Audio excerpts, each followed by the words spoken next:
Tomorrow, Thursday the 23rd, or depending on when you see this video, already in the past, the 4th of the Chapter 3 Trial by Fire updates is coming to Battlefield 5. And with it, a whole host of changes to visibility, attrition, some additions to Firestorm, weapon balance changes, changes to movement, vehicle changes, and even a couple of bug fixes thrown in there as well. And as such, I thought it only appropriate and important to give you guys the full rundown of the most relevant changes coming with this patch.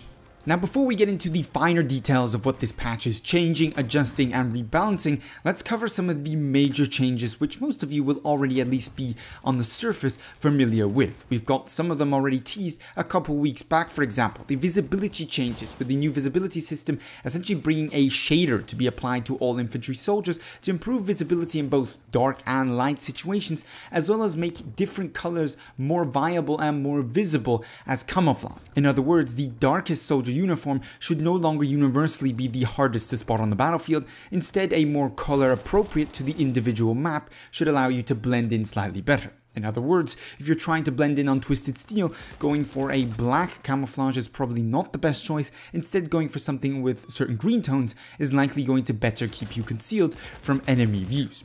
Also, in a more recent addition to the visibility changes that we will be getting, we will have enemy name tags showing up for players looking directly at those enemy players when within 8 meters of them. So for extreme close quarter situations where you look at the players, you should now actually be able to see not only the player, but actually get a name tag as well, further helping you spot that player. Not too sure how this change is exactly going to play out just yet, as we haven't seen this in action, but it will be interesting to test come tomorrow. A second large area of changes coming with this update is changes to attrition, something that most people in the Battlefield community, at least I believe, are not too large of a fan of. Now, this round of attrition changes is focused exclusively on the medic crates and ammo crates, whereas DICE has indicated that more changes are likely going to be coming in the future, as this is only the beginning of a process to somewhat adapt the attrition system better to players' needs and players' preferences. Those aren't exactly DICE's words, but essentially what I interpret from what they've given us so far. In the first bit of information, generally for crates, you now should have a little bit more control over how you can throw them. They now inherit the soldier speed when being thrown, much like dynamite does. In other words, meaning if you sprint and throw your medic crate, it will now go absolutely flying versus just falling right down in front of you on the floor, as previously was the case. Furthermore, you can now properly arc them, so if you for some reason want to do some kind of trick shot and throw them up in the air, then you'll be able to do so properly now as well. They are also going to now fully always land upright, supposedly, which is a minor change, but a welcome one, as it's always a little bit silly seeing all of the ammo crates just lying face down because they never seem to be able to land on the proper side up. But that just concerns the handling of the medic crate and the ammo crate. Far more important are their changes to functionality. So for the medic crate, when now selected, you will actually now be able to heal nearby friendlies within a 2-meter radius. I believe this is when you essentially have it in your hands, but haven't actually thrown it down on the floor. An interesting addition which allows you essentially to passively heal players around you with the medic crate without them actually having to interact with you, which previously, of course, was only really the case with the help of the medic pouch, which of course has some other disadvantages associated with it. Now, you can expect this same effect if you actually place down the medic crate. So you will be healing players within 2 meters of your medic crate without them actually interacting with that medic crate. I believe they'll still have to interact with the crate if they want to gain a new medical pouch to carry along with them,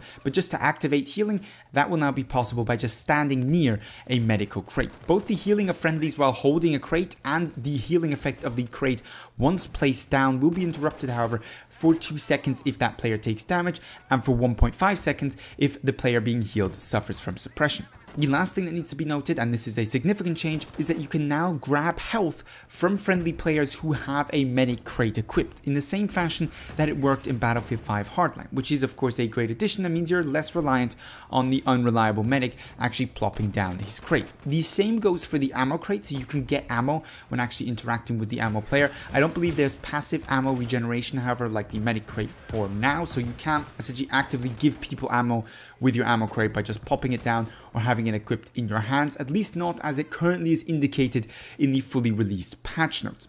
What is interesting about this change is that it goes against, of course, the entire attrition and physicality aspect of Battlefield 5, which is largely relatively unpopular with the Battlefield community as far as I can tell. So it'll be interesting also not only to see how the community reacts to this change, but also how it's further developed by DICE in coming updates and patches.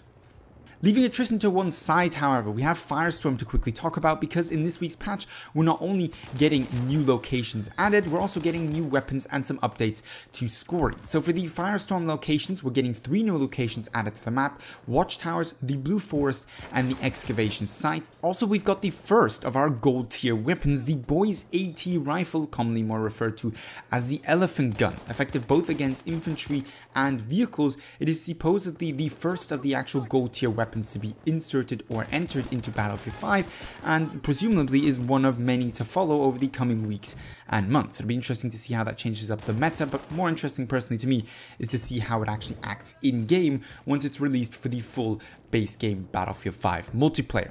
In terms of scoring updates, I'm not going to go into full details as to what exactly has changed there, but essentially you will be getting significantly more points for getting into the final positions or even winning a game of Firestorm, hopefully bringing it up to something more similar to what you would expect from a Conquest, Breakthrough, or Frontline game. We'll have to see once, of course, the patch goes live if that is actually the case.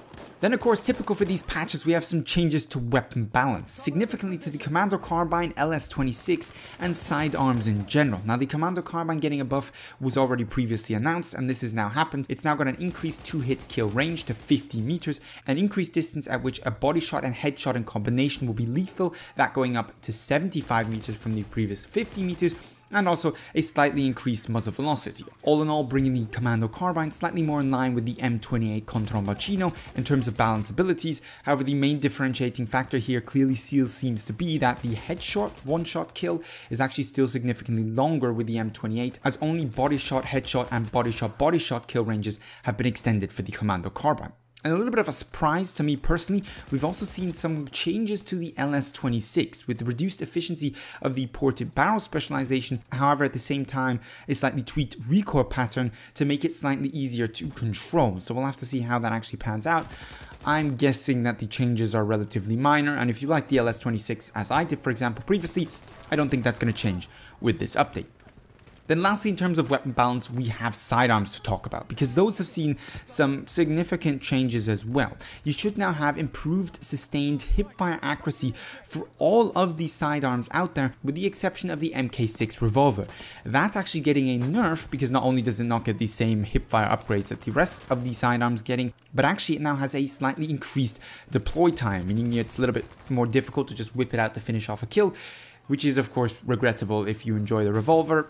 I'm guessing DICE is seeing some certain balance problems here, which doesn't surprise me because most of these sidearms seem hopelessly ineffective compared to the revolver in Battlefield 5, so I guess this is where some of these changes are coming from.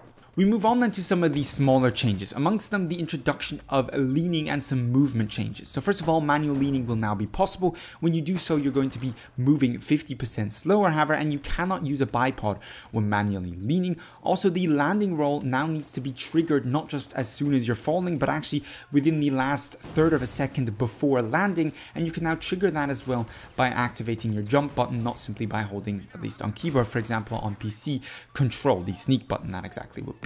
Also, we've now got better social stability on slopes, in other words, less slipping and sliding, something welcome if you've ever played on some of the more left-hand sides of Narvik on a game of Breakthrough, Grand Operations, or maybe even Frontlines depending on the mode, where some of these slopes can be quite annoying to try and traverse. In terms of vehicle changes, two important ones to mention: improvement to the turning rates of planes, very important there, with bombers no longer being actually able to outturn fighters, which is something that surprises me was ever actually even a thing, but I guess that was a thing. And in terms of a bug change that's very important for you guys out there who like to drive tanks, the random camera shakes and bumps in first person when your tank is actually standing still should be gone now. That was a frequent bug, which could be quite frustrating if you're trying to place some shots at distance slightly more accurately.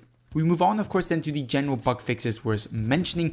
That, of course, being the removal of the stuck in death state bug, the firing weapon in death state no longer being a bug, the damage indicators going over 100, in other words, the game indicating that the enemy you're hitting actually has more than 100 health, which they didn't actually have. That's a thing of the past, thankfully. Also, supposedly, the last tiger bug, where the collection of war letters weren't correctly being counted, that of course making it impossible to unlock the tiger skin, that should be a thing of the past. And also a number of balance and bug changes to Aerodorm, Aras, Devastation, Nave, Kamada, Panzerstorm, Rotterdam, pretty much all the maps currently in the game. Always good to see them addressing the smaller issues on those maps as well. And then for the final thing included in the patch notes, there was this thing about pineapple pizza. I'm pretty sure everybody out there knows that pineapple doesn't belong on pizza, but I'll leave that up for you guys to decide, I suppose, because that pretty much wraps it up for the changes for the 4th update of Chapter 3 of Tides of War. If you want more details, even more details on the update, as well as the bug changes and bug fixes, I'll have the full patch notes linked down below in the description for you guys to check out. But with that, of course, I'd love to know what you guys think of these changes, specifically, of course, visibility and attrition related, but also, of course, any of the other changes. So leave that, as well as, of course, your usual video suggestions and feedback down below in the comments, or hit me up with them over on Twitter. If you found the video helpful, enjoyable, don't forget to give it a thumbs up. But with all that being said, I'd like to thank you very much for watching, and hope to see you in the next Battlefield 5 video.